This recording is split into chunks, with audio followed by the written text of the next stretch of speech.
안녕하세요. 김동호 목사입니다. 오늘도 날마다 기막힌 새벽 우리 하나님 앞에 나와서 말씀을 고대하는 여러분들에게 하나님의 또 풍성한 은혜, 깨달음, 귀한 교훈, 진리를 주실 줄을 믿습니다. 오늘 말씀은 마태복음 13장 1절에서 9절 말씀입니다. 우리가 잘 아는 씨 뿌리는 비유의 말씀입니다. 그날 예수께서 집에서 나가사 바닷가에 앉으시매 큰 무리가 그에게로 모여들거늘 예수께서 배에 올라가 앉으시고 온 무리는 해변에 서 있더니 예수께서 비유로 여러 가지를 그들에게 말씀하여 이르시되 씨를 뿌리는 자가 뿌리러 나가서 뿌릴새 더러는 길가에 떨어짐에 새들이 와서 먹어버렸고 더러는 흙이 얕은 돌밭에 떨어짐에 흙이 깊지 아니하므로 곧 싹이 나오나 해가 돋은 후에 타서 뿌리가 없으므로 말랐고 더러는 가시떨기 위에 떨어짐에 가시가 자라서 기운을 막았고 더러는 좋은 땅에 떨어짐에 어떤 것은 100배, 어떤 것은 60배, 어떤 것은 30배의 결실을 하였느니라. 귀 있는 자는 들으라 하시니라. 아멘. 이제 보면 죄와 악은 중독성이 있습니다. 그래서 한두 번만 하다 보면 거기에 빠져들어서 빠져나오기가 힘든 면이 있습니다. 그런데 선과 의, 하나님의 말씀은 반대입니다.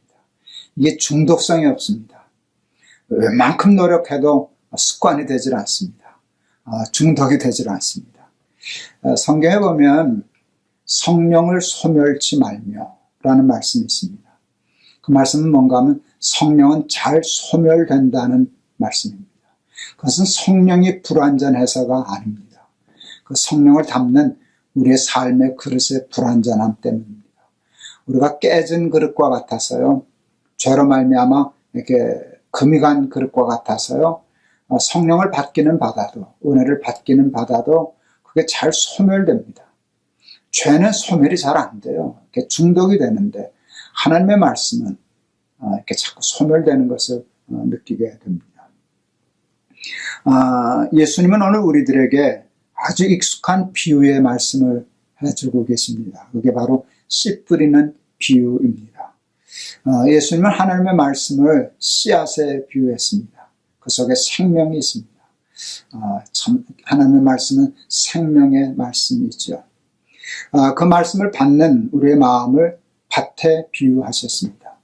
똑같은 씨가 떨어지는데 사람마다 그 반응이 다르고 그 결과가 다르기 때문에 그 이유는 씨앗에 있는 것이 아니라 너희들의 삶의 밭에 차이에 있다라는 것을 우리에게 가르쳐 주시기 위함이었습니다. 예수님은 사람은 네 종류의 밭이 있다라고 이렇게 말씀하셨어요. 길가와 같은 마음의 밭을 가진 사람, 돌짝밭과 같은 마음의 밭을 가진 사람, 가시밭과 같은 마음의 밭을 가진 사람, 그리고 옥토와 같은 마음의 밭을 가진 사람이라 그렇게 말씀하셨습니다. 여러분, 옥토와 같은 밭이 있습니다. 누구나 다 사모하고 바라는 것이죠. 여러분의 마음의 밭은, 신앙의 밭은 옥토이십니까? 그걸 어떻게 알 수 있을까요? 내 마음의 밭이 옥토인지 아닌지를 어떻게 검증할 수 있을까요? 근데 그게 어렵지 않습니다. 오늘 예수님의 말씀에 옥토는 30배, 60배, 100배 열매를 맺는다 라고 말씀하셨으니까 30배, 60배, 100배의 열매가 있었으면 말씀에 우리는 옥토인 것이고, 말씀을 듣고 은혜를 받기는 했는데 정작 그 말씀의 열매를 맺지 못했다면 우리는 옥토는 아닌 것입니다.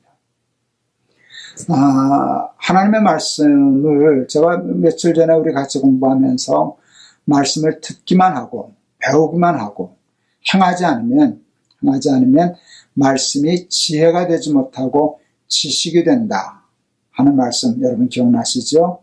그 지식은 그냥 모래 같아서 말씀의 지식 위에 집을 짓는 것은 모래 위에 짓는 집과 같다. 그건 옥토가 아니라는 말이죠.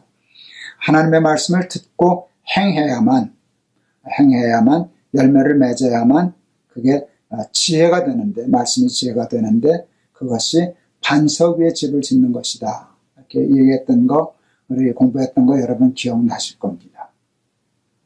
하나님의 말씀을 들었으면 옥토는 반드시 30배, 60배, 100배 열매를 맺는데, 그러고 보면 감히 내가 옥토 같은 마음의 밭을 가졌구나 라고 자신하기는 좀 어려워집니다. 저는 우리 날마다 기막힌 새벽에 나오시는 우리 친구 여러분들 마음밭이 길가와 같은 밭이라고는 생각을 안 해요. 아마 그러지는 않을 거예요. 막 길가 같다면 여러분 여기 들어오시겠습니까? 새벽에 이렇게 오시겠습니까? 사모하고 기다리시겠습니까? 여러분은 하나님의 말씀을 사모하는 그런 귀한 은혜의 그 마음은 가지셨기 때문에 길가와 같은 밭이라고 생각하지는 않아요. 그런데 그렇다고 해서 다 옥토라고 그렇게 함부로 단정하기도 어려워요. 말씀드린 것처럼 검증이 정확해야 돼. 착각하면 안 되니까. 말씀의 열매가 있나? 내 삶 속에 하나님께 드릴 열매가 있나? 말씀의 열매가 있나? 라고 하면 아직 내가 옥토는 아니구나 하는 것을 깨달아야 합니다. 여기 돌짝밭이 나오고요. 가시밭이 나오더라고요. 돌짝밭은요, 뿌리가 돌 때면 남 내려가서 뿌리가 얕아서 금방 이제 타 죽는 거라고 그렇게 예수님 말씀하셨고요. 가시밭은 이렇게 뿌리는 잘 내렸는데 위에 근심과 걱정과 염려와 또 세상의 유혹 같은 것들이 이렇게 잡풀들이 덮여 있어서 뻗어나질 못하고 햇빛을 제대로 받지 못해서 열매 맺지 못하는 밭이다. 그렇게 설명을 하셨더라고요. 우리 날마다 기막힌 새벽 우리 이제 시작했는데 지금 5달 반 됐거든요. 많은 분들이 기대해주고 사모해 주셨어요. 이거 함부로 좀 비난하려고 그런 건 아닌데 조심스러운데요. 제가 이거 보니까 첫 방송, 우리 날마다 기막힌 새벽 첫 방송을 시작했을 때 와서 그것을 보시고 참여해 주신 분이 17만 명이더라고요. 엄청난 숫자였어요. 그런데 요즘 보통 얼마가 이렇게 매일 보시는가 하면 한 4만 명에서 한 5만 명. 이것도 굉장한 숫자죠. 감사하게 생각을 해요. 그런데 쉽게 말하면 17만 명으로 시작했다가 왜 지금 4, 5만 명밖에 남지 않았나 라고 얘기하면 그 뿌리가 얕은 거예요. 그 벌써 그 좋은 줄은 알고 들으면 좋은 줄은 아는데 뿌리를 내리지 못한 거예요. 그리고 뭔가 걱정이 많고 다른 데 신경 뺏기는 바람에 이것을 한두 번 놓치다 보니까 여러분 죄는 한두 번 놓쳐도 또 돌아와요. 관성이 있어서 중독이 되니까. 근데 하나님의 말씀은요. 한 번만 뒤돌아서면 그 다음에 잊어버리기 쉬워요.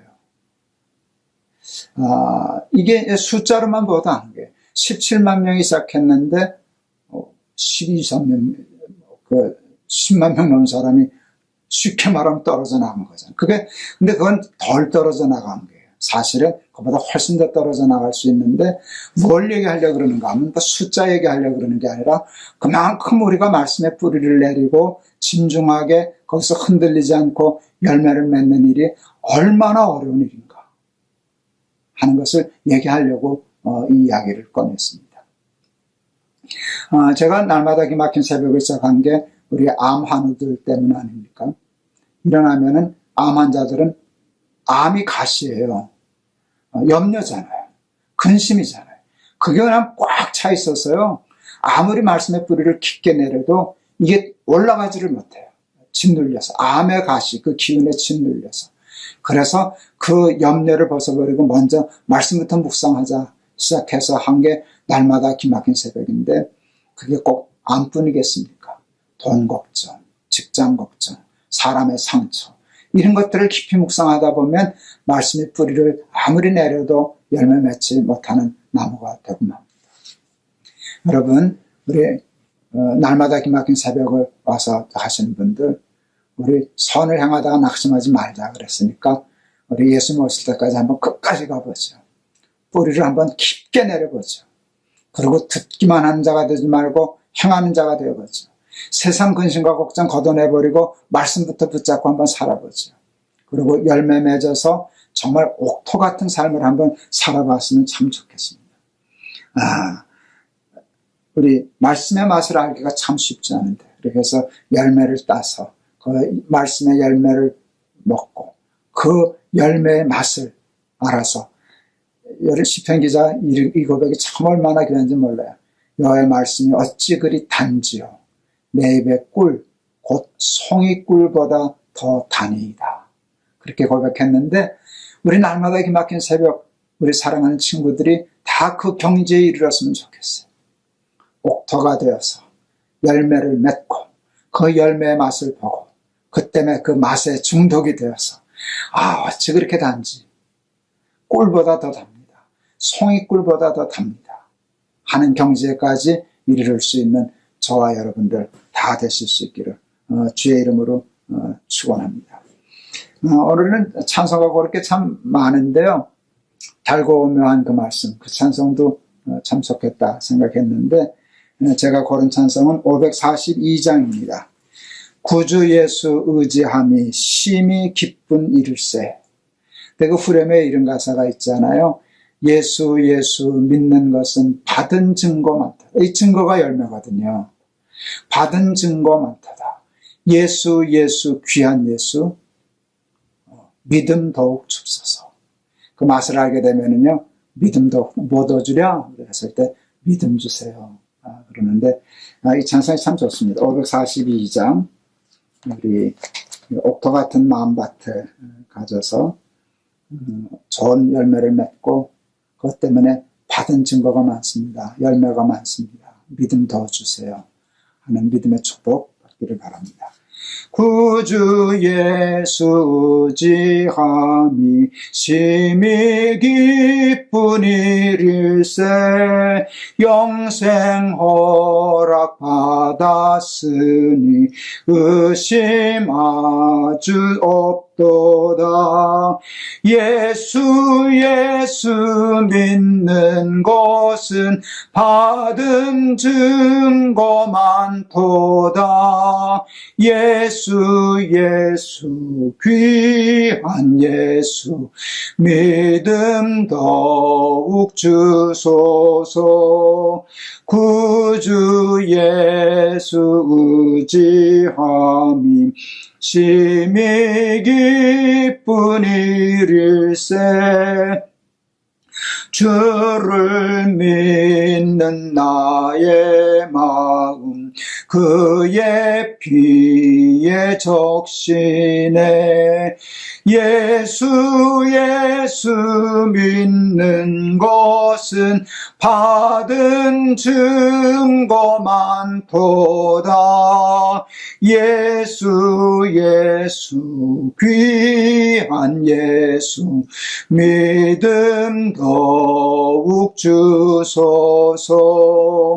구주 예수 의지하여 죄악 벗어버리네.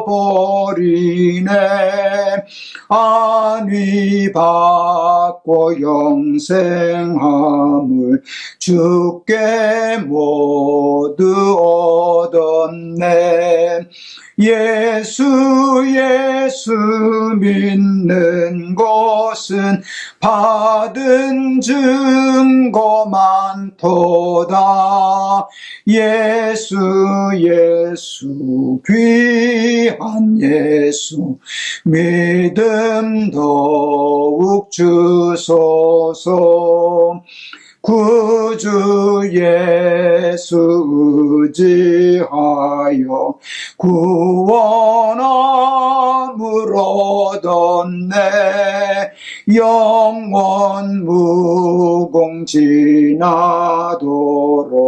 주여 함께 하소서. 예수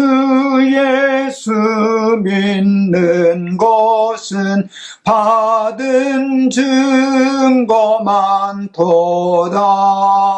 예수 예수 귀한 예수 믿음 더욱 주소서. 아멘. 기도하시겠습니다. 하나님, 죄는 한 번만 지어도 중독이 되는데, 끊기가 어려운데, 하나님의 말씀은 은혜를 받아도 금방 소멸하고 금방 잊어버리고 금방 하나님의 말씀을 떠나서 하는 그런 자리에 빠지게 됩니다. 우리를 옥토 같은 밭 되게 하시사 열매 맺는 삶 살게 하시사 열매 맛을 들이게 하시사 여호와의 말씀이 어찌 그리 단지요 꿀 곧 송이꿀보다도 단이다 하는 경지에 이르게 하시옵소서. 드디어 마침내 말씀에 중독되게 하여 주시옵소서. 말씀에 길들여지게 하여 주옵소서. 말씀이 우리의 삶이 되게 하시고 습관이 되게 하시고 성격이 되게 하여 주시옵소서. 말씀이 곧 우리의 삶이 되게 하여 주시옵소서. 그와 같은 복을 사랑하는 우리 날마다 기막힌 새벽 친구들 모두에게 그리고 부족한 저에게도 허락해 주시옵소서. 예수 그리스도의 이름을 받들어 기도하옵나이다. 아멘. 길가는 아닐런지 몰라도 아직 옥토는 이렇게 자신하기 어렵습니다.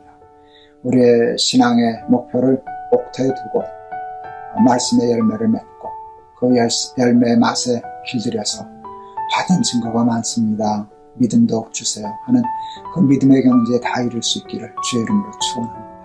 여러분 감사합니다. 오늘도 승리하세요. 여러분 사랑합니다.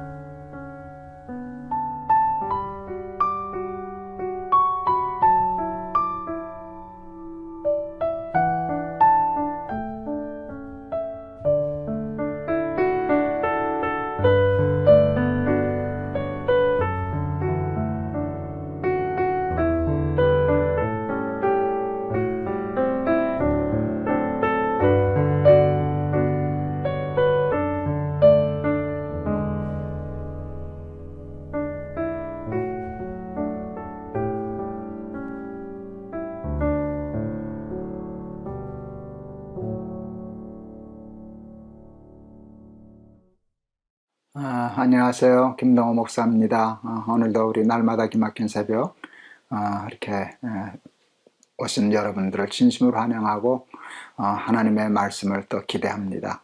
오늘도 틀림없이 귀한 은혜의 말씀 저희들에게 주실 줄을 믿습니다.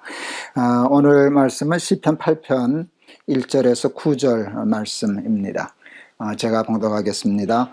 여호와 우리 주여, 주의 이름이 온 땅에 어찌 그리 아름다운지요. 주의 영광이 하늘을 덮었나이다. 주의 대적으로 말미암아 어린아이들과 젖먹는 이들의 입으로 권능을 세우시며 이는 원수들과 보복자들을 잠잠하게 하려 하심이니이다. 주의 손가락으로 만드신 주의 하늘과 주께서 베풀어 두신 달과 별들을 내가 보오니 사람이 무엇이기에 주께서 그를 생각하시며 인자가 무엇이기에 주께서 그를 돌보시나이까. 그를 하나님보다 조금 못하게 하시고 영화와 존귀로 관을 씌우셨나이다. 주의 손으로 만드신 것을 다스리게 하시고 만물을 그의 발 아래 두셨으니 곧 모든 소와 양과 들짐승이며 공중의 새와 바다의 물고기와 바닷길에 다니는 것이니이다. 여호와 우리 주여, 주의 이름이 온 땅에 어찌 그리 아름다운지요. 아멘. 신학교 다닐 때 친구 전도사에게 나는 부잣집 딸하고는 결혼 안 할 거야. 그렇게 얘기를 했어요. 아주 자랑스럽게. 그런데 그 친구 전도사가 나는 가난한 집 딸하고는 결혼 안 해. 그래서 이 전도사가 왜 이런가 하고 저는 조금 좋지 않게 생각했어요. 그랬더니 그 친구가 일부러 저한테 그런 거였더라고요. 저의 어떤 편견을 좀 깨트리기 위해서. 그 친구 전도사가 저한테 굉장히 중요한 얘기를 해줬어요. 부잣집 딸이라고 다 나쁜 것도 아니고, 가난한 집 딸하고 결혼하면 다 좋은 것도 아니고, 부자인데 부자 티가 안 나고, 가난한데 가난한 티가 안 나는 사람이 좋은 거 아니냐? 부자 티 나는 사람, 너 그거 걱정돼서 부잣집 딸하고는 돈 욕심에 결혼 안 해. 그런 건데, 가난하다고 무조건 좋은 건 아니야. 그래서 그때 그 말이 참 옳다 하는 생각을 했었습니다. 사도 바울이 유명한 고백을 하지 않습니까? 나는 부한데도 처할 줄 알고 비천한데도 처할 줄 안다. 근데 그러니까 쉽게 말하면 부한데 처할 줄 모르는 사람도 있고요. 비천한데 처할 줄 모르는 사람이 있는 거예요. 부자 티가 나서 미숙한 사람, 가난한 티가 나서 미숙한 사람이 있는 거죠. 부한데 처할 줄 모르는 사람은 어떤 사람일까요? 부자 티가 나서 미숙한 사람은 어떤 사람일까요? 자기만 알고, 함부로 남 깔보고, 업신여기고, 남의 아픔 이해하지 못하고, 베풀고 나눌 줄 모르는 사람. 그러면 부한 사람이 다 그런 건 아니지만, 부한데 그렇다면 그는 부한데 처할 줄 모르는 사람 아니겠습니까? 그러나 그런 사람과 돈 욕심에 만일 결혼을 한다거나 하면 많이 고생해야 될는지 모릅니다. 그런데 여러분, 비천에 처할 줄 모르는 사람도 있습니다. 가난에 처할 줄 모르는 사람. 여러분, 그렇게 되면 부한데 처할 줄 모르는 것만큼이나 문제가 심각해집니다. 어떤 문제가 있을 수 있을까요? 가난한 사람이 다 그런 건 물론 아니죠. 가난함에 처할 줄 모르는 사람, 가난을 이겨내지 못한 사람에게 나타나는 부정적인 것이 뭘까요? 어둡고 모나고 부정적이고 또 공격적이고, 그렇게 되면 여러분 참 피곤하지요.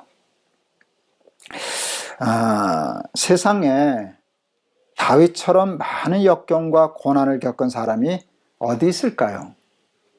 여러분, 그 골리앗과 싸워서 이겨서 훈장받고 앞길을 잘 나갈 줄 알았는데 그때부터 고생 시작이었습니다. 사울의 시기를 받아서요, 사방으로 쫓겨다니지 않았습니까? 왕이 쫓는데 살아날 길이 없었죠. 여러분, 광야로 도망가고 뭐 창으로 공격받고 그러지 않았습니까? 평생을 전쟁터에서 전쟁하면서 살았고요. 또 우리가 지난 며칠 전에도 다루었지만, 우리 우리아의 아내 범하는 범죄 때문에 하나님 앞에 채찍을 맞아서 압살롬 아들에게 반역도 당하고요, 몽진도 가고요, 피난도 가고요, 뭐 그런 수도 없이 많은 고난과 역경과 아픔과 슬픔을 누구 못지않게 겪었던 사람이 다윗입니다. 그렇다면 다윗은 좀 어두웠어야 됩니다. 우울했어야 될는지 모릅니다. 전 부정적이었어야 할는지 모릅니다. 아들에게 반역을 당하면 사람에 대한 신뢰가 무너져서 사람에 대한 그 부정적인 생각이 강했을는지 모릅니다. 그런데 여러분, 오늘 다윗의 시편은 참 기가 막힙니다. 세상이 아름답답니다. 세상이 어찌 그리 아름다운지요. 너무 좋아서 해와 달과 별을 보니 어찌 그리 아름다운지요. 이게 참 부럽습니다. 별것 아니지만 세상을 아름답게 볼 수 있는 눈을 가졌다는 건 축복 중의 축복입니다. 여러분, 세상만 아름다워 보인 게 아니고 세상이 아름다워 보이니까 사람도 귀해 보이고요, 사람도 아름다워 보입니다. 하나님께서 사람을 당신보다 조금 못하게 하시고 영화와 존귀로 관을 씌우시고, 이게 사람을 보는 눈입니다. 그렇게 사람에게 배반당하고 고난당하고 그러면서도 사람을 귀히 보고, 광야에서 힘든 생활을 하면서도 해와 달과 별을 보면서 참 아름답다, 어찌 그리 아름다운지요. 이 안목을 가졌다는 게 이게 정말 대단합니다. 여러분, 그는 정말 부한데도 처할 줄 알고 왕이 되어서 또 비천한데도 처할 줄 알았던 믿음의 사람이었던 것이 틀림없습니다. 오늘 다윗의 시편을 읽으며 믿음으로 모든 환난과 고난과 역경을 이겨낸 참 인생의 승리자를 만나게 됩니다. 그러니까 승리했을 때만 보이는 거거든요. 패배했을 때는요, 세상 아름답지 않아요. 사람 아름답지 않아요. 승리했기 때문에 세상이 아름다운 거예요. 믿음으로 승리했기 때문에 세상이 밝아 보이는 거예요. 하나님을 찬양하지 않고는 견딜 수 없는 거예요. 어떻게 다윗은 그럴 수 있었을까? 여러분, 그냥 하나님 때문이에요. 믿음 때문이에요. 기도했기 때문이에요. 무슨 일을 당해도 예수 의지합니다. 우리 어제 찬송 부르지 않았습니까? 그게 다윗의 믿음이었거든요. 아무리 힘들어도 입 다물지 않았어요. 매달려요. 죄 때문에 벌 받으면서도 포기하지 않아요. 사망 중에는 하나님께 감사하지 못합니다. 하나님 기억하지 못합니다. 그러니까 살려주세요 하고 매달려서 결국 구원해 주시는 하나님을 늘 만나지요. 그래서 그의 삶은 언제나 하나님이 주시는 승리가 있었고 승리의 기쁨이 있었어. 그 기쁨으로 세상을 보니 해와 달과 별도 아름답고 사람들도 귀해 보이고 그랬던 것이 아니겠습니까? 여러분, 요즘 어떤 마음으로 살아가십니까? 조금 나이 들고요. 암에 걸리고요. 하면서 조금만 조심하지 않으면 자꾸 우울해지는 것을 느낍니다. 그게 이렇게 사로잡혀요. 세상이 밝아지지 않고요. 온통 세상의 고통과 고난과 어려움 당하는 사람들이 자꾸 눈에 밟혀서 마음이 이렇게 오그라들고 우울해지는 걸 느껴요. 오늘 다윗의 시편을 보면서 이거 욕심내야 되겠다. 참 아름다워라. 주님의 세계는. 아름다운 주님의 세계를 기쁨으로 이렇게 긍정적으로 밝게 볼 수 있기를 바라고 사람을 볼 때도 귀히 여길 줄 아는 그런 믿음의 사람이 되었으면 참 좋겠습니다. 오늘 찬송은 478장 참 아름다워라 주님의 세계는. 이게 참 오랜만에 부르는 찬송인데 간절한 소원을 가지고 하나님 나도 다윗과 같은 그 마음 주세요. 세상 아름답게 보게 해주세요. 밝게 보게 해주세요. 승리하게 해주세요. 여러분도 그 마음으로 같이 찬송하면 좋겠습니다. 478장입니다.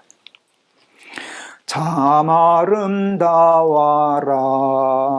주님의 세계는 저 솔로몬의 옷보다 더 고운 백합화 주 찬송하는 듯 저 맑은 새소리 내 아버지의 지으신 그 솜씨 깊도다 참 아름다워라 주님의 세계는 저 아침 해와 저녁 놀 밤하늘 빛난 별 망망한 바다와 늘 푸른 봉우리 다 주 하나님 영광을 잘 드러내도다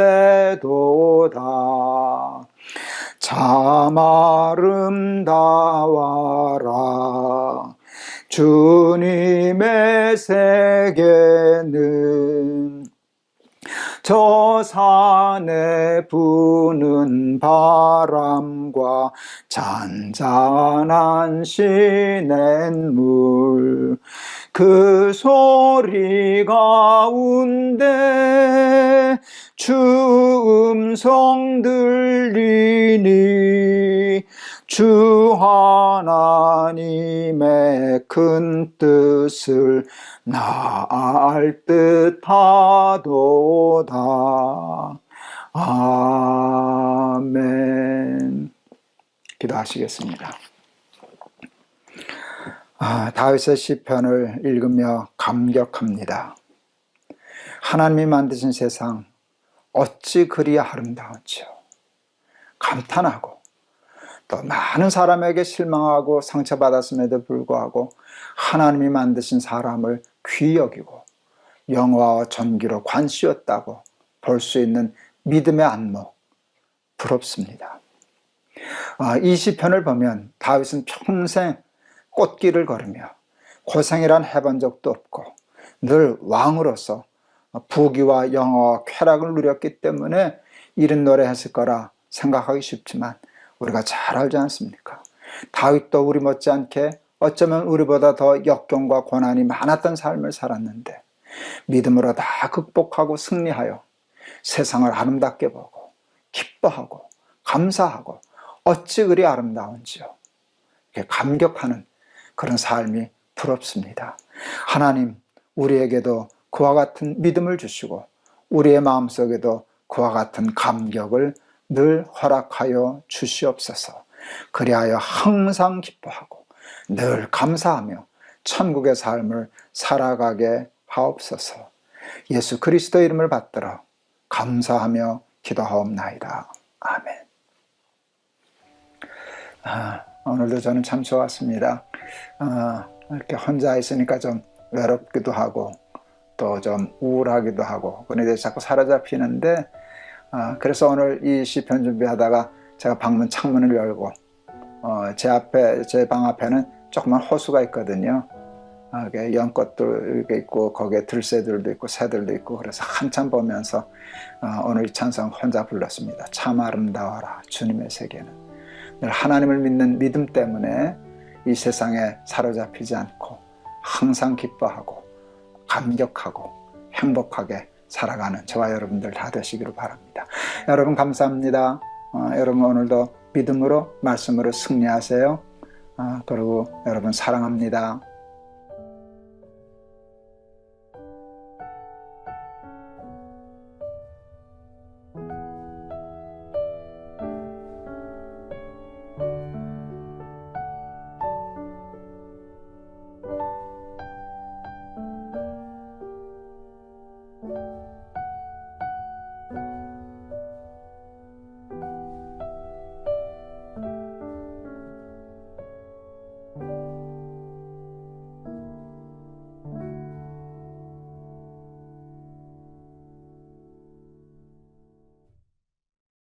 안녕하세요. 김동호 목사입니다. 오늘도 우리 날마다 기막힌 새벽에 나오신 여러분들을 환영합니다. 여러분은 복 있는 사람입니다. 새벽마다 아침마다 또 해외에서는 그 시간 되실 때마다 저녁일 수도 있겠네요. 이 말씀 속에서 삶의 보금자리를 틀고 또 힘을 얻고 또 반석에서 샘물을 얻고 하는 분들이 있으시리라고 생각합니다. 오늘도 그 은혜 하나님 꼭 주시리라 믿습니다. 시편 85편 1절에서 마지막 13절까지 제가 봉독하겠습니다. 여호와여 주께서 주의 땅에 은혜를 베푸사 야곱의 포로된 자들이 돌아오게 하셨으며 주의 백성의 죄악을 사하시고 그들의 모든 죄를 덮으셨나이다. 주의 모든 분노를 거두시며 주의 진노를 돌이키셨나이다. 우리 구원의 하나님이여 우리를 돌이키시고 우리에게 향하신 주의 분노를 거두소서. 주께서 우리에게 영원히 노하시며 대대에 진노하시겠나이까. 주께서 우리를 다시 살리사 주의 백성이 주를 기뻐하도록 하지 아니하시겠나이까. 여호와여 주의 인자하심을 우리에게 보이시며 주의 구원을 우리에게 주소서. 내가 하나님 여호와께서 하실 말씀을 들으리니 무릇 그의 백성 그의 성도들에게 화평을 말씀하실 것이라. 그들은 다시 어리석은 대로 돌아가지 말지로다. 진실로 그의 구원이 그를 경외하는 자에게 가까우니 영광이 우리 땅에 머무르리이다. 인애와 진리가 같이 만나고 의와 화평이 서로 입맞추었으며 진리는 땅에서 솟아나고 의는 하늘에서 굽어보도다. 여호와께서 좋은 것을 주시리니 우리 땅이 그 산물을 내리로다. 의가 주의 앞에 앞서가며 주의 길을 닦으리로다. 아멘. 오늘은 이 말씀이 끝난 후에 486장 찬송 부를 겁니다. 그 가사는 이거예요. 이 세상에 근심된 일이 많고 참 평안을 몰랐구나 하는 찬송인데요. 그 3절 가사가 이렇게 되어 있어요. 이 세상에 죄악된 일이 많고 참 죽을 일 쌓였구나. 정말 그렇지 않습니까? 이 세상에는 곤고한 일이 많고 근심된 일이 많아서 평안이 없고 죽을 일이 쌓여있는 그 세상, 정말 그렇지 않습니까? 저도 그런 삶을 살아왔고 시편의 기자도 그랬고 우리 이제 부를 찬송의 작사자도 그랬고 여러분도 그러시지 않습니까? 곤고한 일이 많고 근심된 일이 많고 평안이 없었고 죽을 일이 쌓였고 지금도 그렇고 하는 삶을 우리는 살아갑니다. 평생 살아오면서 다윗이 시편 23편에서 고백하고 표현한 사망의 음침한 골짜기, 아주 적절한 표현이죠. 우리는 이 세상을 살아가는 것은요, 사망의 음침한 골짜기를 지나는 것입니다. 그게 우리의 인생입니다. 그런 사망의 음침한 골짜기 저도 수도 없이 많이 지나왔습니다. 100번 죽고 망했어도 모자랐을, 이해가 될, 100번 죽었어도 어떻게 내가 이럴 수가 있지? 아니라 이 세상에서 100번 죽은 것도 다행이다 싶을 만큼 많은 고난과 역경을 지나면서 살아왔습니다. 왜 그런 어려움들이 있는가? 그게 다 죄 때문입니다. 세상에 관영한 죄와 악들이 날카로운 창칼이 되어서 그것이 나를 겨루고 나를 찌르고 나를 죽이려고 하기 때문입니다. 그때마다 하나님이 방패가 되어주시고 피난처가 되어주셔서 막아주셨기에 오늘 내가 생존하여 있는 것이지, 하나님 안에 계셨다면 저는 생존할 수 없었고 존재할 수 없었습니다. 이 세상에 관영한 죄, 그 죄의 창끝이 얼마나 날카롭고 많은지 모르기 때문입니다. 수도 없이 많은 사고 속에서도 건져주셨습니다. 그런데 더 위험하고 더 무서운 것은 세상의 사고나 세상의 죄와 악됨만이 아닙니다. 더 무서운 것이 있습니다. 그것은 세상 속에 있는 죄가 아니라 내 속에 있는 죄입니다. 내가 나를 공격합니다. 내가 나를 공격합니다. 여러분, 지금 코로나19 때문에 우리나라 지금 잘 극복하고 있지만 감사하게도 세계가 아직도 쩔쩔매고 있지 않습니까? 여러분, 이것은 외부에서부터 바이러스가 우리를 침투해서 우리를 공격하는 겁니다. 대부분의 삶은 그렇습니다. 외부에서 나를 공격해 들어옵니다. 그런데 제가 앓고 있는 병은요, 외부에서 들어온 게 아니라 내 속에서 내 세포가 변이되어서 암이 된 것이지 않습니까? 그것이 나를 공격하지 않습니까? 남이 나를 공격하는 것도 무섭지만 더 무서운 것은 내가 나를 공격하는 것입니다. 여러분, 면역 체계가 잘못되면 면역 세포가 내 세포를 공격한다면요, 그것처럼 참 무섭고 어려운 병이 없지 않습니까? 그런데 생각하니까 그게 암이고 그럴 텐데요. 그건 밖에서 들어오는 것보다 더 무서운 병인데요. 그 병을 제가 지금 앓고 있지 않습니까? 그런데 그게 암이 암뿐이겠습니까? 내 속에 있는 죄는 암보다 더 무서운 죄가 되어 그 죄가 나를 공격합니다.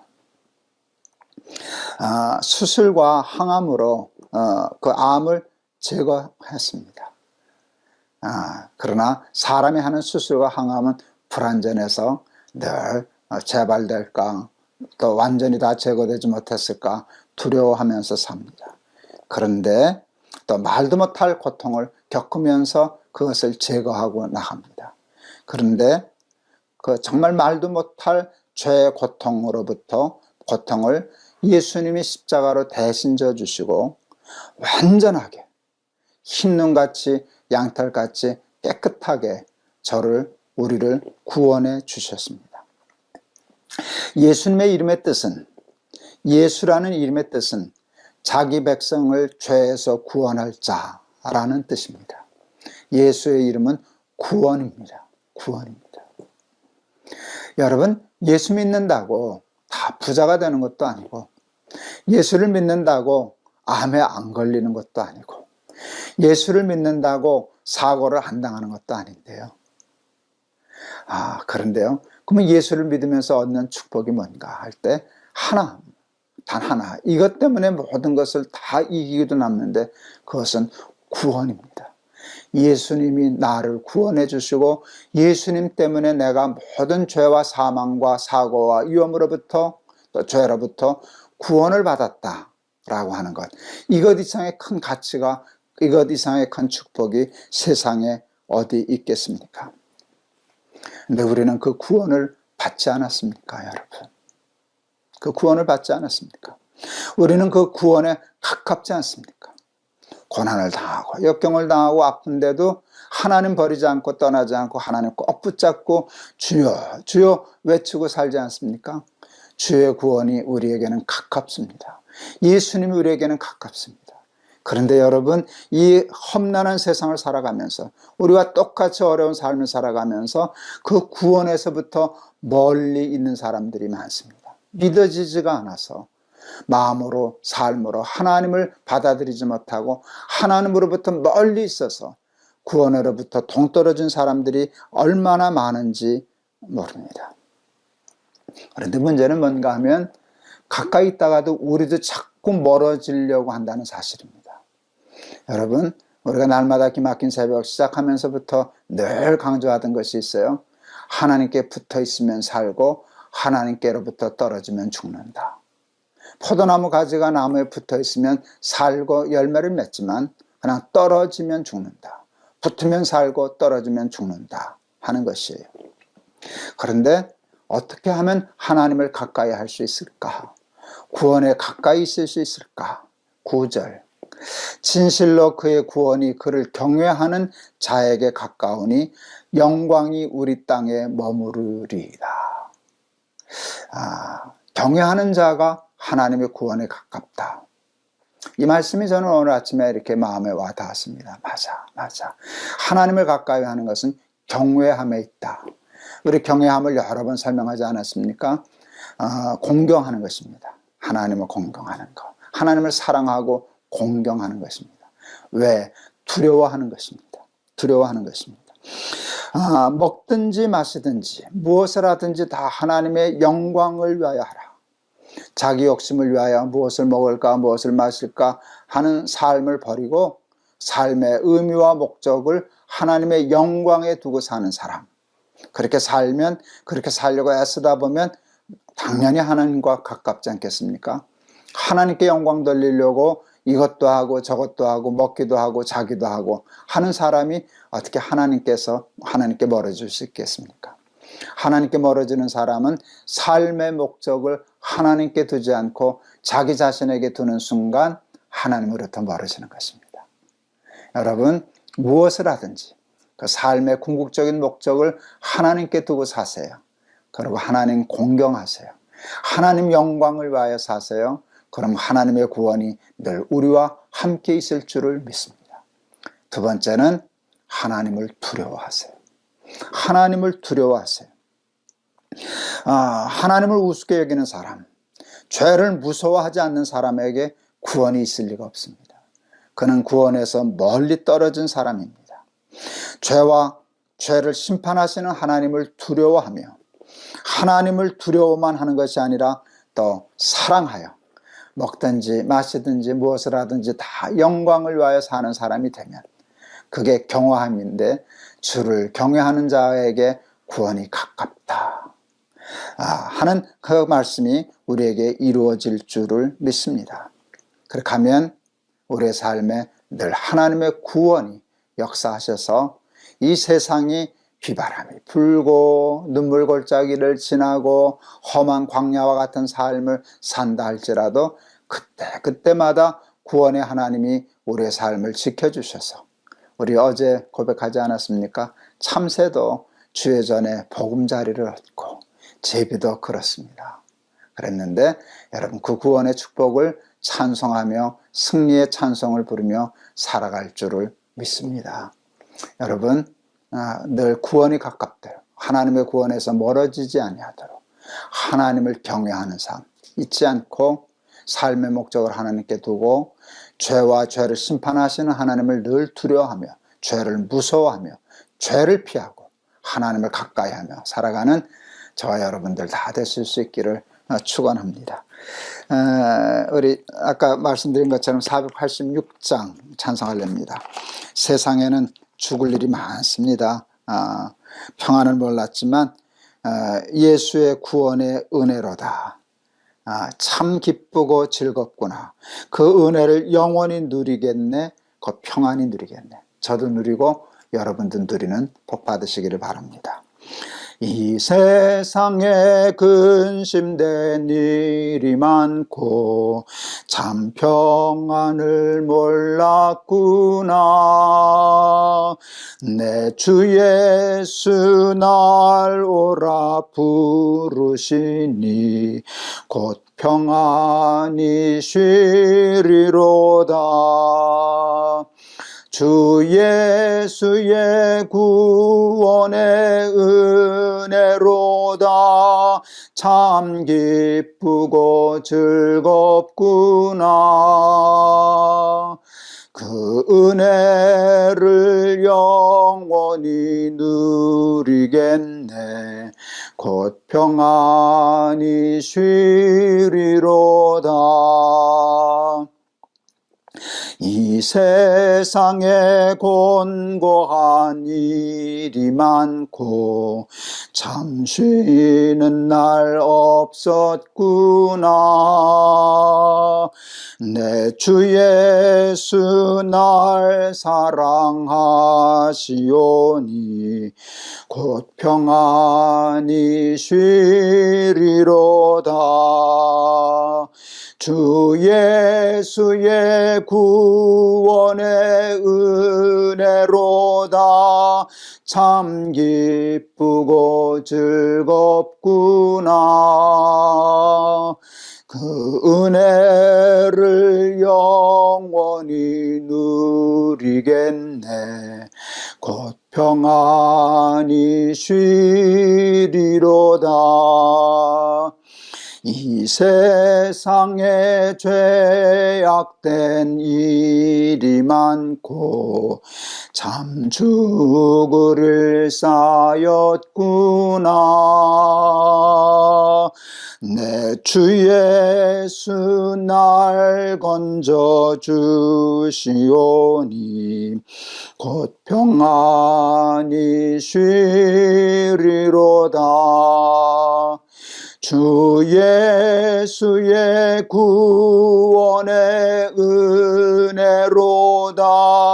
참 기쁘고 즐겁구나. 그 은혜를 영원히 누리겠네. 곧 평안히 쉬리로다. 아멘. 기도하시겠습니다. 하나님 감사합니다. 우리에게 믿음 주셔서 하나님을 가까이 할 수 있게 해주셔서 감사합니다. 돈 없어서 죽는 것도 아니고 고난 때문에 죽는 것이 아니라 하나님으로부터 떨어져서 죽는 것입니다. 붙으면 살고 떨어지면 죽습니다. 하나님을 가까이 하면 하나님을 경외함으로 온다 하였습니다. 하나님을 경외하는 자가 구원에 가깝다 하는 말씀을 주셨습니다. 늘 자기 욕심을 위하여 살지 말게 하시고 허탄한 욕심의 뜻을 두지 말게 하시고 하나님을 사랑하여 먹든지 마시든지 무엇을 하든지 다 하나님의 영광을 위하여 살게 하옵소서. 그리고 죄를 무서워하고 죄를 심판하는 하나님을 두려워하는 마음을 저희들에게 허락하여 주옵소서. 하나님을 경외하며 살게 하시사 늘 하나님으로부터 떨어지지 않게 하시고 구원에 붙어 있어서 구원의 은혜를 찬송하며 살게 하옵소서. 죽을 일 아무리 많아도 곤고한 일 아무리 많아도 하나님 찬송하며 사는 복 받게 하여 주옵소서. 예수 그리스도 이름을 받들어 기도하옵나이다. 아멘. 제가 이 설교 그때 찬송하고 나는데요, 많이 나아졌죠, 여러분? 근데 아직도 저는 힘듭니다. 아직도 찬송하는 게 참 힘듭니다. 그런데 힘든데 찬송할 수 있다는 게 너무 기쁘고 감사합니다. 저는 지금 뭐 소리 내는 게 좀 힘들어서 그렇지만 삶이 힘들 때 찬송이 막히지 않습니까? 그런데 우리는 그래도 찬송하지 않습니까? 슬픈 일 많고 곤고한 일 많고 그럴 때도 하나님을 가까이 해서 늘 하나님 찬송하며 찬송이 그치지 않고 하는 복 받기를 바랍니다. 여러분 승리하세요. 이겨내세요. 여러분 감사합니다. 여러분 사랑합니다.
안녕하세요. 김동호 목사입니다. 오늘도 우리 날마다 기막힌 새벽 찾아 나오신 여러분들 환영합니다. 하나님께서 기뻐하시고 여러분 맞아주시고 여러분에게 기쁘신 마음으로 오늘의 풍족한 은혜 또 허락해 주실 줄을 믿습니다. 오늘 우리에게 주신 하나님의 말씀은 시편 142편입니다. 제가 봉독하겠습니다. 내가 소리내어 여호와께 부르짖으며 소리내어 여호와께 간구하는도다. 내가 내 원통함을 그의 앞에 토로하며 내 우환을 그의 앞에 진술하는도다. 내 영이 내 속에서 상할 때에도 주께서 내 길을 아셨나이다. 내가 가는 길에 그들이 나를 잡으려고 올무를 숨겼나이다. 오른쪽을 살펴보소서. 나를 아는 이도 없고 나의 피난처도 없고 나의 영혼을 돌보는 이도 없나이다. 여호와여, 내가 주께 부르짖어 말하기를 주는 나의 피난처시여 살아있는 사람들의 땅에서 나의 분깃이시라 하였나이다. 나의 부르짖음을 들으소서. 나는 심히 비천하니이다. 나를 핍박하는 자들에게서 나를 건지소서. 그들은 나보다 강하니이다. 내 영혼을 옥에서 이끌어내사 주의 이름을 감사하게 하소서. 주께서 나에게 갚아주시리니 의인들이 나를 두루리이다. 아멘. 요즘 세월에, 요즘 세상에 뭐 나이 70은 이렇게 나이 많이 들었다 할 수 없지만, 그러나 여러분 70년이 짧은 세월은 아니지 않습니까? 저는 이제 전쟁통에서 태어난 사람이고요. 우리나라가 가장 가난하고 어려웠던 시대를 살았던 사람 중에 하나입니다. 쉽게 말하면 험난한 세상을 살아왔다고 얘기할 수 있습니다. 그 70년을 살아와서 지금 사는 삶을 돌이켜보니까 딱 두 단어가 이렇게 마음에 와닿더라고요. 은혜, 기적. 제 삶은 기적이었고요. 그리고 그 기적은 그냥 우연히 생긴 게 아니라 하나님의 은혜 때문에 생긴 것이었다 하는 것을 알게 되었습니다. 살아오는 동안 참 많은 사고를 저는 당했었어요. 누구나 다 그렇지만, 제가 전쟁 중에 부산에 피난 생활을 했었는데, 우리 부모님들, 피난민들이 그냥 판잣집 짓고 이렇게 옹기종기 살 때인데, 제가 태어나서 아마 돌 되기 전에 몇 달 되지 않았을 때 저희 집에서 큰 불이 났습니다. 판잣집에 불 붙으면 무섭잖아요. 근데 부모님들은 밖에 계셨고 젖먹이 제가 그 불 붙는 집 안에 있었답니다. 저희 아버지가 그 불 뚫고 들어가서 저 끌고 나왔답니다. 아마 조금만 늦었으면 살지 못했을 것입니다. 그렇게 아슬아슬했던, 조금만 늦었으면 죽을 것만 같았던 일을 70년 살아오는 동안 몇 번이나 당했을까요? 제 기억에만도 꽤 여러 번 손으로 꼽을 수 있습니다. 차 사고도 경찰이 와서 보고 꼭 죽을 만한 사건이었는데 그렇게 다치지도 않으셨습니까 하는 사건, 제가 정확히 한 2번 당했었고요. 중학교 때는 그 이제 미살이라고 하는 곳에 우리 수양회를 갔었는데, 그때 그 침대 튜브가 있잖아요. 저는 수영을 할 줄 모르는데, 그거 타고 놀다가 뒤집혔어요. 그러면서 그 튜브도 놓쳤어요. 물에 빠졌는데 딱 서니까 물이 여기 오더라고요. 한 발자국 이렇게 디디면 일로 오고, 또 한 발자국 더 나가면 이렇게 오고, 이렇게 해서 아슬아슬하게 나왔습니다. 아마 한 1m만 더 깊이 빠졌더라면 제가 당황해서 허부적거리다가 그때 아마 익사했을 거라 저는 지금도 생각하고 있습니다. 뿐만 아니라 많은 질병, 우환이 누구에게나처럼 저에게도 있었습니다. 그런데 저는 그냥 우연히 재수저 와서 넘어왔다 생각하지 않고, 그런 일을 생각할 때마다 이 말씀이 정말 믿어집니다. 낮에는 구름 기둥으로, 밤에는 불 기둥으로 지켜주셨다. 나를 인도해 주셨다. 그 하나님의 돌보심과 보호하심이 없으셨다면 어떻게 그 많은 사고와 사건을 이렇게 교묘하게 잘 피해서 여기까지 올 수 있었을까 하는 생각을 해서 하나님의 은혜를 생각합니다. 근데 생각해 보면 여러분, 그런 사고와 사건도 무섭지만 그보다 10배, 20배, 100배 더 힘들고 무서운 것은 사람들입니다. 저에게는 친구가 많습니다. 참 좋은 친구들이 많습니다. 하나님이 제게 주신 축복이라고 생각합니다. 그리고 노년의 날기세 때문에 생각지도 못한 많은 친구들, 식구들을 얻지 않았습니까? 저같이 이렇게 좋은 친구의 복을 받은 사람이 어디 있겠습니까? 근데 여러분, 저에게는 대적이 없을까요?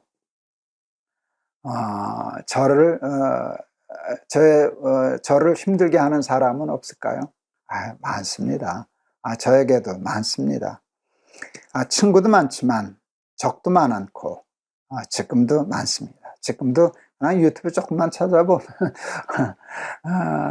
아직도 제 이름 대면서 뭐 이렇게 저렇게 얘기하고, 제 입장에서 보면 모함하고 밟으려고 하고 구렁텅이에 빠뜨리려고 하게 하고 억울하게 하고 하는 사람들이 있습니다. 다윗도 오늘 시편에서 그런 고백을 하는데요. 6절 나의 부르짖음을 들으소서. 나는 심히 비천하니이다. 나를 핍박하는 자들에게서 나를 건지소서. 그들은 나보다 강하니이다. 나를 대적하는 이가 있을 때 내가 그보다 강하면 되잖아요. 그럼 내가 다 물리치면 되잖아요. 그런데 다윗의 고백처럼 나는 약하고 저들은 강합니다. 도저히 싸워서 이길 수가 없습니다. 그런데도 불구하고 70년 살았지 않습니까? 잘 살아오지 않았습니까? 그것이 내 지혜나 지식이나 힘이나 능력에 있지 않고 하나님의 보호하심, 하나님이 내 피난처가 되어주시고 하나님이 나의 방패가 되어주시고 하나님이 나의 요새가 되어주셔서 모든 비난과 모함과 화살을 다 피하고 여기까지 생존했다. 다윗은 믿었고 저도 그렇게 믿게 되었습니다. 믿을 수밖에 없습니다. 사실이니까.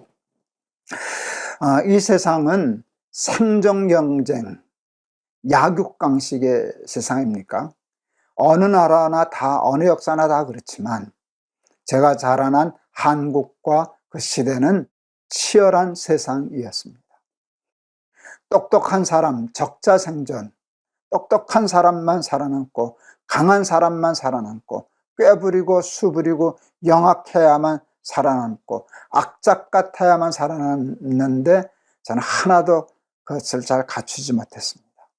그러면 남의 것을 빼앗아야 사는데 남의 것을 빼앗기는커녕 내 것도 지키지 못하고 다 뺏기고 살았어야 되는 사람입니다. 그런데 이렇게 70이 되어서 보니까 뺏기지 않았습니다. 제 몫이 있습니다. 제 분깃이 있습니다. 오늘 다윗이 5절에서 이런 고백을 하더라고요. 여호와여 내가 주께 부르짖어 말하기를 주는 나의 피난처시요 살아있는 사람들의 땅에서 나의 분깃이시라 하였나이다. 우리는 하나님의 나라를 믿지 않습니까? 하나님 나라에 내 분깃이 있다는 것, 내 몫이 있다는 것, 하나님이 예비해 주셨다는 것 우리는 믿지 않습니까? 그래서 무화과 나무에 열매가 없어도 우리의 양이 없어도 하나님 괜찮아요. 나 구원받았잖아요. 하나님 나라에 내 거 있잖아요. 이렇게 하박국 선지자가 얘기한 것 아닙니까? 저도 그렇습니다. 그런데요, 다윗의 믿음은 우리보다 한 발 더 앞서가는 것 같아요. 다윗도 그 믿었지요. 그게 중요한 거 다윗도 당연히 아는데 다윗은 하나 더 아는 것이 있어요. 아니야. 하나님은 살아있는 사람들의 땅에서도 내 분깃을 지켜주셨어. 지켜주시던데 내가 하나님 믿고 사니까 하나님이 내 몫을 챙겨주셨어. 은퇴했는데요. 하나님이 제 분깃을, 제 몫을 챙겨주셨네요. 정확하게. 아니요. 양심적으로 얘기하면 정확한 것보다 조금 더 넉넉하게. 그래서 남한테 손 벌리지 않고 비굴하지 않고 어렵지 않고 살 수 있는 제 정확한 제목, 제 분깃 저는 챙길 수 없었는데 하나님이 다 챙겨서 내 몫을, 내 분깃을 지켜주셨습니다. 하나님이 하셨습니다. 이제 앞으로 몇 년을 더 살는지 모르겠습니다. 여러분, 앞으로 삶은 평탄할까요? 그러기를 바라지만 저는 그렇게 생각하지 않습니다. 질병, 이제 점점 더 심각해질 겁니다. 암이 2개나 있지만 암만 문제는 아닙니다. 또 어디서 무슨 문제가 생길는지 모릅니다. 이젠 비탈길로 미끄러지는 인생인데요. 그 질병 젊었을 때는 그냥 대수롭지 않게 생각했었는데요. 나이 들고 암도 걸려보니까 질병이 주는 삶의 무게가 그게 만만한 게 아닙니다. 근데 제가 그 길로 들어서지 않았습니까? 젊었어도 똑똑하지 못했는데 이 나이에 무슨 똑똑함으로 내 앞길 가리면서 살아가겠습니까? 그런데 두렵지 않습니다. 염려되지 않습니다. 제가 알거든요. 언제는 내 힘으로 살았냐? 언제는 내가 똑똑해서 살았냐? 내가 내 가름 잘해서 지금까지 내 분기 챙겼냐? 하나님이 피난처가 되어주시고 분깃을 챙겨주시고 하나님 의지하는 너를 불쌍히 여기시고 오셨으니 앞으로도 그러실 것인데 앞으로 닥칠 내 연약함과 무죄함과 비천함과 또 질병과 우한 그거 뭐하러 걱정하냐. 근데 그 믿음 감사하게도 제게도 있습니다.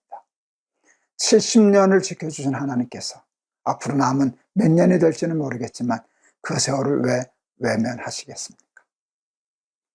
오늘 제가 찬송을 여러 번 반복해서 불렀던 찬송인데 434장 그죠?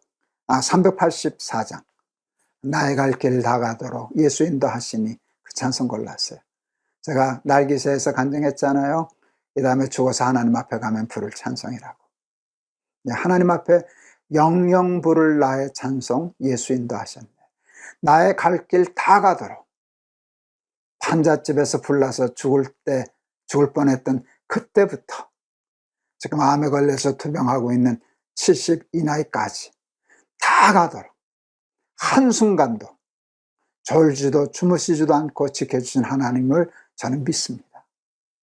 그 하나님이 더 힘들고 어렵고 더 약해진 남은 인생길에도 함께 하셔서 내 약함과 내 무지함과 내 어려움과 상관없이 나는 여전히 하나님 손 붙잡고 하나님의 축복을 찬송하고 간증하며 살아갈 것을 믿습니다. 여러분 지금 힘든 삶 살고 계시죠?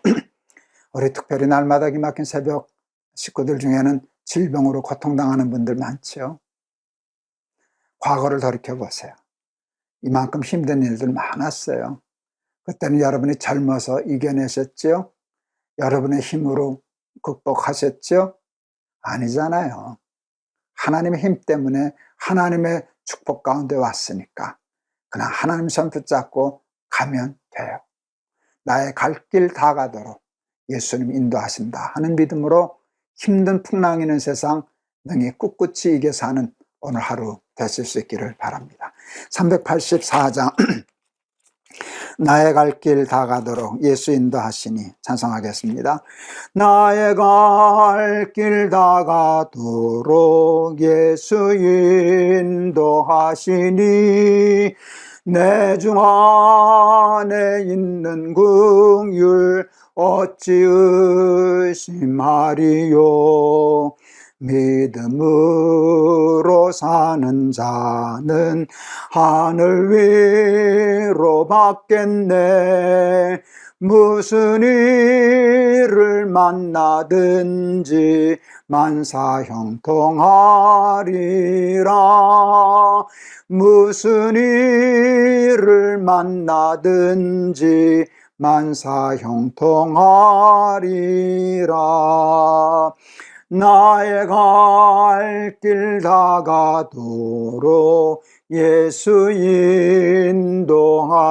인도하시니 어려운 일 당한 때도 족한 은혜 주시네. 나는 심히 고단하고 영혼 매우 가라나 나의 앞에 반석에서 샘물 나게 하시네. 나의 앞에 반석에서 샘물 나게 하시네. 나의 갈 길 다 가도록 예수 인도하시니 그의 사랑 어찌 큰지 말로 할 수 없도다. 성령 감화 받은 영혼 하늘 날아갈 때에 영영 부를 나의 찬송 예수 인도하셨네. 영영 부를 나의 찬송 예수 인도하셨네. 아멘, 아멘. 기도하시겠습니다. 하나님 아버지 은혜를 감사합니다. 오늘도 말씀 앞에 나오게 하시고 말씀 속에서 또 새 힘 얻게 하시니 감사합니다. 하나님, 지난 살아온 70년을 돌아보니 기적입니다. 살아있다는 것, 그 모든 사고와 사건과 환난과 극심한 경쟁과 대적과 원수들의 화살을 피해 살아남았다는 것, 기적이라는 단어, 딱 맞는 단어입니다. 그 기적은 우연히 재수 좋아서 운이 좋아서가 아니라 하나님의 은혜였음을 고백할 수밖에 없습니다. 낮에는 구름 기둥으로 밤에는 불 기둥으로 지켜주시고 하나님 나라에만 내 분깃과 몫을 챙겨주시는 분이 아니시라 이 사람들이 살아있는 이 땅에 서서조차 내 분깃을 지켜주신 하나님을 찬송합니다. 그러므로 남은 삶이 아무리 힘들고 어려워도 혹 가끔 두렵고 무서워도 지금까지 지켜주신 하나님의 은혜를 돌이켜보면 능히 그거 이겨 살아갈 수 있는 힘을 또 얻을 수 있습니다. 지금까지도 살았는데 지금보다 더 힘들고 험한 세월도 살아 승리했는데 능히 앞으로 닥치는 고난과 풍랑도 이겨 살 힘이 주께 있음을 믿습니다. 내 힘으로 살았다면, 내 능력으로 살았다면, 내가 젊어서 그 힘으로 살았다면 이제는 절망이지만 그때도 하나님의 힘으로 살았고 지금도 하나님 믿는 믿음으로 살 것이고 점점 더 약해지고 비천해지는 내 남은 삶도 하나님 붙잡고 살 것이기에 두려움 없습니다.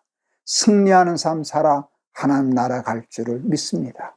이 믿음으로 힘든 세상 이겨 살 수 있는 힘 얻게 하옵소서. 그 힘과 능력을 우리 사랑하는 가족들, 우리 날마다 기막힌 새벽 친구들에게 허락하여 주시옵소서. 예수 그리스도 이름을 받들어 기도하옵나이다. 아멘. 여러분 감사합니다. 오늘도 말씀으로 승리하세요. 여러분 사랑합니다.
안녕하세요. 김동호 목사입니다.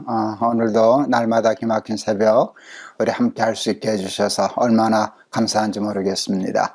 오늘도 하나님이 우리에게 귀한 살아계신 말씀을 우리에게 주실 줄을 믿습니다.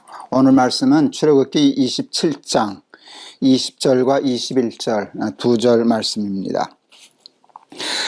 너는 또 이스라엘 자손에게 명령하여 감나무로 짠 순수한 기름을 등불을 위하여 4개로 가져오게 하고 끊이지 않게 등불을 켜되 아론과 그의 아들들로 회막안 증거궤 앞 휘장 밖에서 저녁부터 아침까지 항상 여호와 앞에 그 등불을 보살피게 하라. 이는 이스라엘 자손이 대대로 지킬 규례니라. 아멘. 우리가 지금 성막 얘기를 하고 있는데요. 우리의 삶, 우리의 현실 속에 짓는 하나님의 성전 이야기를 하고 있습니다. 그 성막에 무엇들을 하나님이 만들라 하셨나라고 하는 것들이 우리에게 어떻게 살아야 하는가 하는 삶의 의미를 조명해 주고 있다고 생각합니다. 어제는 우리가 제단 얘기를 해서 우리가 제물이 되어야 되겠다 하는 얘기 하지 않았습니까? 오늘은 하나님이 그 등불 얘기를 하셔요. 어두운 때 등불을 켜서 저녁부터 아침까지 끊이지 말아라. 끊어지지 않게 하라. 그런데 그 등불을 켜는 기름은 순전한 깨끗한 기름이어야 하는데 감람나무, 순전한 감람나무 열매 기름으로만 짜서 하거라 라고 하는 그런 말씀을 해 주셨습니다. 이 등불로 하면 저는 하나님이 우리에게 요구하시는 착한 행실이라고 그렇게 생각했습니다. 우리 마태복음 5장에서 예수님 그러셨잖아요. 너희는 세상의 소금이다. 너희는 세상에서 빛이다. 그리고 너희 착한 행실을 보고 하나님께 사람들이 영광을 돌리게 하라. 그 빛, 너희는 세상의 빛이다. 그랬을 때 등불과 연관이 되어졌고요. 그 기름, 순전한 기름은 우리의 착한 행실이다. 그렇게 해석이 되었습니다. 우리가 출애굽기 하면서 십계명부터 이렇게 쭉 계명, 율법, 말씀을 또 우리가 이렇게 집중해서 다루고 있지 않습니까? 그동안 우리 한국교회가 너무 행함이 없는 그냥 믿음, 축복으로 좀 치우친 면이 있어서 도리어 좀 반대적으로 계명, 율법, 말씀, 의로운 행실, 행동, 삶에 대한 강조가 좀 깊어지는 면이 있지 않나 싶습니다. 이럴 때 여러분 이게 참 그 하나님의 말씀과 의와 율법, 착한 행실을 강조할 때 모자라지도 않아야 되지만 여러분 치우치지 않도록 우리가 참 조심해야 됩니다. 이게 줄타기 하는 것처럼 참 그렇게 쉽지가 않습니다. 잘못하면 왼쪽으로 떨어지고 잘못하면 오른쪽으로 떨어지고 그러기 때문입니다. 제일 위험한 것 중에 하나가 여러분 율법 의를 가정하다가 율법주의자가 되는 것입니다. 바리새인들과 같이 그 예수님 당시의 율법사들 또 제사장들 교권주의자들처럼 그냥 율법주의자가 되는 것이 가장 위험한 일입니다. 여러분 우리가 율법으로 구원을 얻지 못한다는 것은 다 아는 일입니다. 우리가 하나님의 법을 다 지킬 수 있는 그런 완전한 존재가 아닙니다. 그래서 율법을 지켜야만 구원을 얻는다라고 하면 우리는 100% 다 멸망할 수밖에 없습니다. 그러니까 여러분 율법주의에 빠지면 굉장히 위험한 것입니다. 그리고 이제 또 위험한 게 뭔가 하면 율법을 좀 지키려고 하다가 남보다 조금 잘 지키게 되면 자기의에 빠집니다. 내가 너보다 좀 낫지.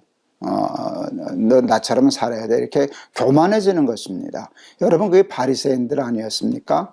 그러다가 자기의 의를 과장하기 시작했고 그러다가 위선자가 되었고 그것도 모자라서 남을 함부로 정죄하고 판단하고 그를 짓밟음으로 자기가 더 의로운 존재라는 것을 과시하려고 하는 그런 바리새인들 위선자들이 되었는데 하나님이 가장 싫어하시는 사람의 유형 중에 하나가 되었습니다. 예수님 바리새인들 참 못마땅해 하셨잖아요. 그러니까 여러분 이렇게 율법, 계명, 착한 행실 일로 가다가 잘못하면 우리도 그런 연약함이 있기 때문에 바리새인이 되기 쉽고요. 또 구원 얻을 수 없는 것을 위해서 자꾸 자기를 이렇게 하다 보면 잘못되기 쉬운 그런 면이 있습니다. 자기 의를 드러내기 위해서 너무 율법에 얽매이는 거, 그거는 하나님의 뜻이 아닙니다. 그런데 여러분 바울을 제가 얘기하지 않았습니까? 여러분 근데 하나님이 율법을 우리에게 주신 뜻이 무엇인가를 할 때 저는 그것을 율법을 우리의 죄를 깨달음이니라 라는 말씀으로 풀었습니다. 율법으로는 죄를 깨달음이니라. 율법이 없다면 우리가 죄인인 것을 깨달을 수 없지 않습니까? 율법을 지키려고 애를 쓰다 보니까 율법을 다 지킬 수 없다는 것도 깨닫게 되고, 그 다 지키지 못하는 한계에 부딪혔을 때 그게 안타깝기도 한 것 아니겠습니까? 그때 내가 아무리 노력해도 나는 죄인이구나, 나는 어떻게 할 수밖에 없는, 정말 구원받을 수 없는, 멸망받을 수밖에 없는 죄인이구나. 그래서 바울의 탄식이 거기서 생기지 않았습니까? 오라 나는 곤고한 사람이로다. 누가 나를 이 사망의 몸에서 건져내랴. 그런데 그가 그렇게 얘기했어요. 왜 그렇게 괴로웠나 했더니 그 마음에는 하나님의 법이 있기 때문에 그게 괴로웠어요. 여러분 만일 바울의 마음과 삶에 하나님의 법이 없었더라면, 하나님의 법을 지키겠다는 그 줄이고 목마른 마음이 없었더라면 바울은 자기가 죄인이라는 거 그렇게 못 깨달았을 것입니다. 그러니까 여러분 하나님의 계명을 지키고 말씀대로 살아보려고 발버둥치는 것을 무조건 다 바리새주의로, 율법주의로 몰아치는 것도 또 다른 한쪽으로 떨어지는 것입니다. 거기에 쏘으면 안 됩니다. 여러분 바리새인도 그렇고 바울도 그렇고 공통점은 마음에 하나님의 법이 있었다는 겁니다. 그게 옳은 겁니다. 그런데 중요한 것은 마음에 하나님의 법을 버리는 게 아니라 그것을 가지는데 바울 쪽으로 떨어질 것인가, 바리새인 쪽으로 떨어질 것인가, 이것을 조심해야지. 여러분 바리새 주인이 된다고 마음속에서 하나님의 법대로 살겠다는 열망과 욕심을 버려서는 안 됩니다. 그게 우리가 범하기 쉬운 또 하나의 오류 중에 하나입니다. 행함이 없는 믿음은 여러분 죽은 믿음이라고 야고보서에서 하나님이 말씀하지 않으셨습니까? 요즘 우리 한국교회 문제는 뭔가 하면 바리새인들, 율법주의자들의 오류를 지적하다가 그 오류를 범하지 않으려고 아예 율법 자체를 마음속에서 뽑아버린 겁니다.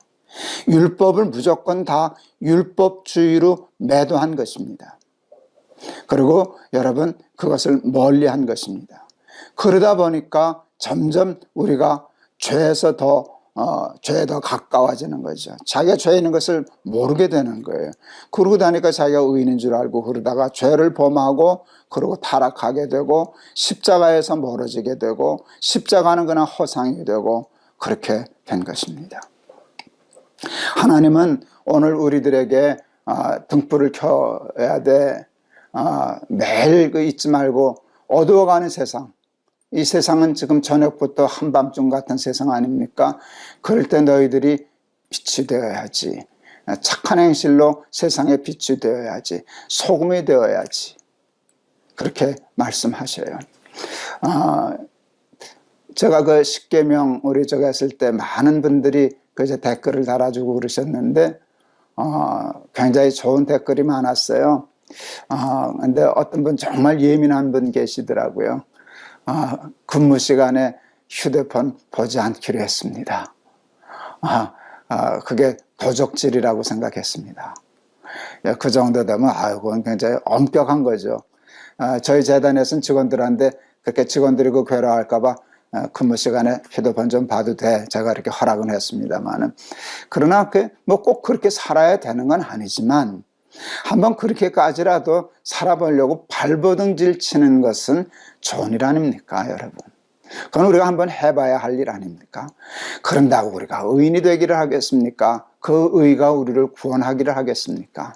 그러나 우리가 세상 사람과 차별된 삶을 살아야 되는데 등불 같은, 빛과 같은 삶 꼭 한번 살아보려고 애써서 우리의 부족한 발버둥질이지만 그 착한 행실로 순전한 기름 같은 등불이 되어 어두운 세상을 비추는 하나님의 성전의 등불 되는 저와 여러분 되었으면 참 좋겠습니다.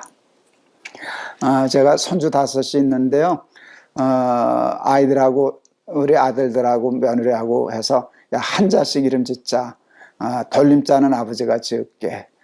그 다음에 끝자는 너희들이 지어라. 그래서요. 제가 손녀딸들에게는 희자, 아침 햇살 희자가 있더라고요. 해줬고 아들에게는 빛날 욱자, 다 빛과 관계되는 말씀이었습니다. 그래서 우리 아이들이 민희, 민족의 빛, 세이 세상의 빛 이런 뜻으로 율희, 말씀의 빛 이렇게 이름을 지었는데요.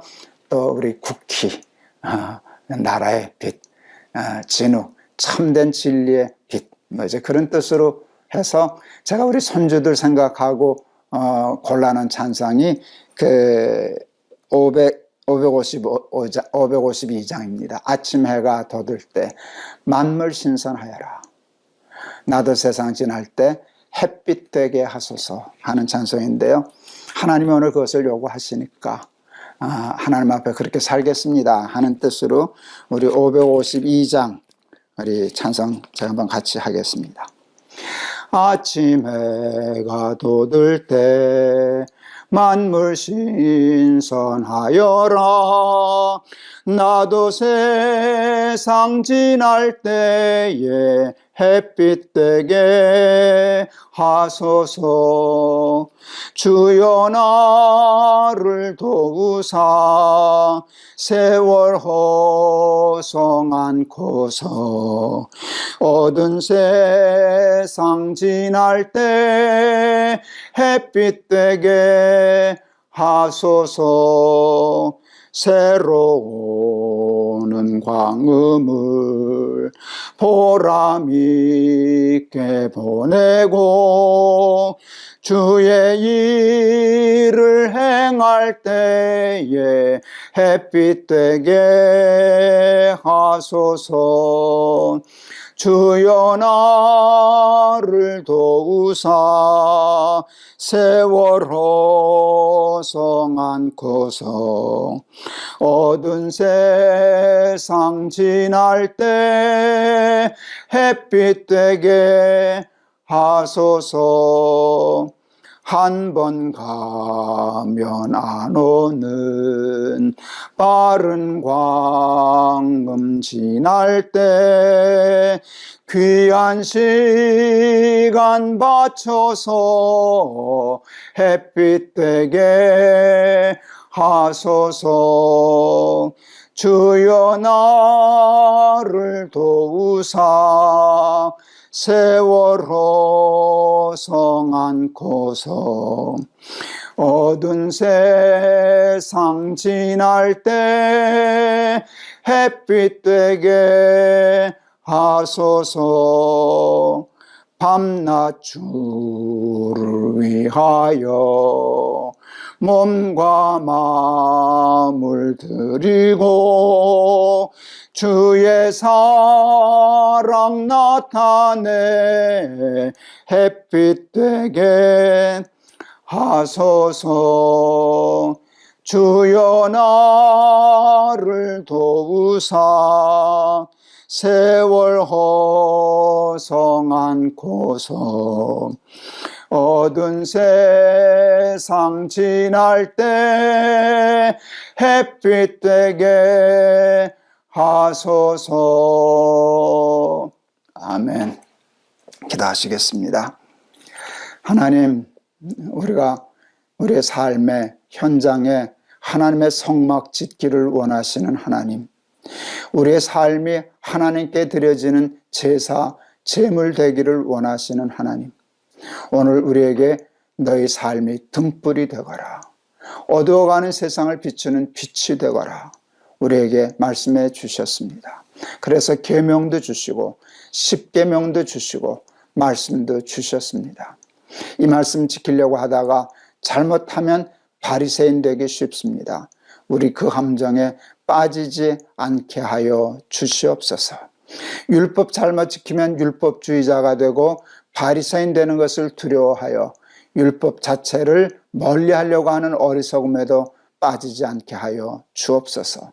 마음엔 하나님의 법을 늘 두고 살게 하여 주옵소서. 그리고 바울처럼 그것을 통하여 자신이 죄인인 것을 깨닫고 예수 그리스도의 십자가를 붙잡고 살아가서 승리하는 정말 빛되는 삶, 소금되는 삶 살아가는 우리들이 될 수 있도록 하나님 우리를 지켜 주시옵소서. 예수 그리스도 이름을 받들어 기도하옵나이다. 아멘. 여러분 감사합니다. 오늘도 우리 방송 잘 마쳤습니다. 아직도 목소리가 이렇게 좀 좋지 않아요. 그게 좀 속상해요. 그런데 뭐 찬양은 목소리가 꼭 좋아야 되는 건 아니잖아요. 그 소리에도 여러분 또 은혜 받으시는 분이 있어서 저도 감사합니다. 목소리도 그러듯이요. 이렇게 설교 녹화하다 보면 어느 때는 설교가 이렇게 매끄럽지 않을 때가 있어요. 그게 저는 잘 이렇게 마음에 들지 않는데 그래도 그냥 제가 얘기했지 않습니까? 이렇게 드로잉 그림 그리는 것처럼 그냥 단번에 그리고 손대지 않으려고 그럽니다. 그래서 설교가 꼭 매끄럽고 뭐 이렇게 해서 은혜가 되는 게 아니라 하나님이 주시는 말씀의 뜻, 의도 때문에 은혜 받는 저와 여러분이라고 저는 믿습니다. 여러분 그렇게 늘 좀 거칠고 또 서툴고 좀 매끈하지 못해도 하나님의 말씀 속에서 날마다 기막힌 은혜를 받으시는 은혜가 있으시길 바랍니다. 여러분 감사합니다. 여러분 사랑합니다.